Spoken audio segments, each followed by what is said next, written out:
દેશમાં બેરોજગારીની ચિંતાજનક સ્થિતિ મુદ્દે કોંગ્રેસના સરકાર પર આકરા પ્રહારો. કુલ બેરોજગારોમાં 67% યુવાનો સ્નાતક હોવાનો મનીષ દોશીનો દાવો. સમગ્ર દેશની અંદર છેલ્લા 20 વર્ષની અંદર એટલે કે 2004 થી 2024 સુધીના સમયગાળાની અંદર દેશની જે સ્નાતકો બહાર પડે એટલે કે ગ્રેજ્યુએટ થાય તેનો એ 2 દાયકાનો સંપૂર્ણપણે એક અહેવાલ, એની રોજગારીની તકો કેવી છે, એમને કેટલા પ્રમાણમાં રોજગાર મળે છે, રોજગાર માટે યોગ્ય છે કે નહીં, એનો એક આખો વિસ્તૃત અહેવાલ અજીમ પ્રેમજી ઇન્સ્ટિટ્યૂટ દ્વારા બહાર પાડવામાં આવ્યો. આ એક સંપૂર્ણપણે સ્ટેટસ ઓફ વર્કિંગ ઇન્ડિયા 2026 નો આ અહેવાલમાં જે આપણી સામે જે મુદ્દા આવ્યા છે, જે ઘટનાક્રમ સામે આવી છે, એ અહેવાલમાં 67% ગ્રેજ્યુએટ્સને નોકરી મળતી નથી. એટલે કે 67% ગ્રેજ્યુએટ શિક્ષણ મેળવે છે પણ એને શિક્ષિત થયા પછી જે નોકરીની તક મળવી જોઈએ એ તકથી તેઓ વંચિત રહે છે અને ખાસ કરીને 2017 પછી સતત એમની નોકરીની તકો ઘટી રહી છે. એક તરફ ચૂંટણીના સમયે કેન્દ્રમાં મોદી સરકારે સત્તામાં આવવા માટે દર વર્ષે 2 કરોડનું વચન આપ્યું હતું, એટલે કે છેલ્લા 11 વર્ષની અંદર 22 કરોડ રોજગાર મળવા જોઈએ, 23 કરોડ રોજગાર મળવા જોઈએ. એ રોજગારની બદલે લોકોના રોજગાર છીનવાઈ રહ્યા છે. ડેમોગ્રાફિક ડિવિડન્ડ એ ભારત માટે એસેટ છે પણ કમનસીબે કેન્દ્રની સરકાર કે રાજ્યની સરકાર એ દિશામાં ગંભીરતાથી લેતી નથી.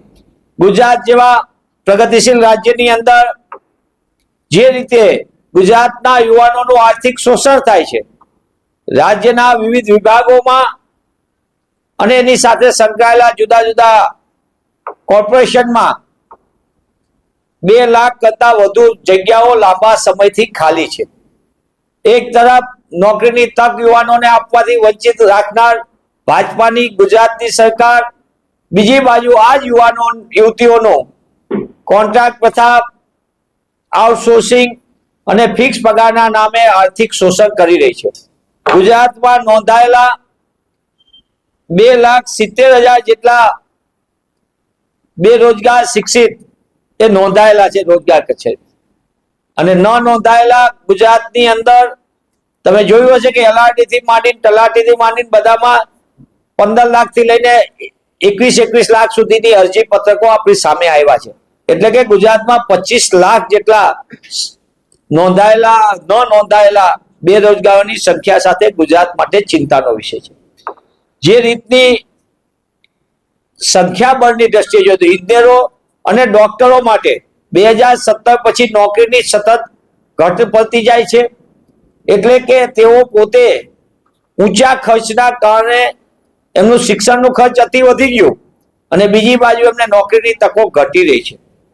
સાથોસાથ ઘણા ગ્રેજ્યુએટ્સને સૌથી મોટી ચિંતાનો વિષય દેશમાં છે એ ચિંતાનો વિષય છે કે તેમને જે પગાર મળે છે એનાથી એમનો પોતાના પરિવારનું નિર્વાહ પણ કરી શકતા નથી.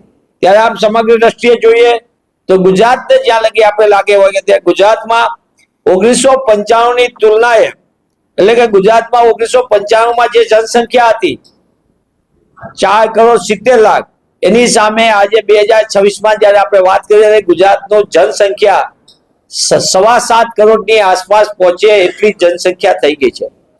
95 ની અંદર જે મહેકમ હતો ગુજરાતમાં વિવિધ વિભાગોમાં, એટલા મહેકમમાં પણ 2 લાખ કરતા વધુ પદો ખાલી હોય.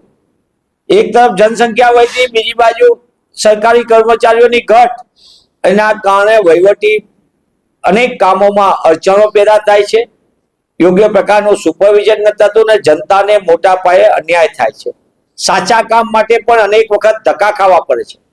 તેવા સંજોગોમાં હું સરકાર આગળ માંગ કરું છું કે ગુજરાતમાં ખાલી પડેલા પદો સરકારના વિવિધ વિભાગોમાં કેલેન્ડરના નામે, ભરતી કેલેન્ડરના નામે ગુજરાતના યુવાનો સાથે રમત રમવાનું અને એની કારકિર્દી સાથે ચેડા કરવાનું ભાજપ સરકાર બંધ કરે.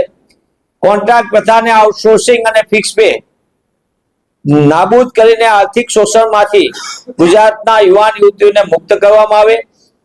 ફિક્સ પેના નામે ગુજરાતના યુવાનોના ભવિષ્ય સામે સૌથી મોટી અન્યાય કરતી પદ્ધતિ સામે જ્યારે ગુજરાતના યુવાનો નામદાર વડી અદાલતમાં ડિવિઝન બેન્ચમાં જીતી ગયા છે, ત્યારે ગુજરાત સરકાર સુપ્રીમ કોર્ટમાં ગુજરાતના યુવાનોની સામે ગઈ છે. ત્યારે સુપ્રીમ કોર્ટની અંદર જે અરજી કરી છે એ પણ સરકાર પરત ખેંચે અને ગુજરાતના યુવાન યુવતીઓને રોજગાર સાથે ન્યાય આપે એવી કોંગ્રેસ પક્ષ તરીકે અમે માંગ કરીએ છીએ.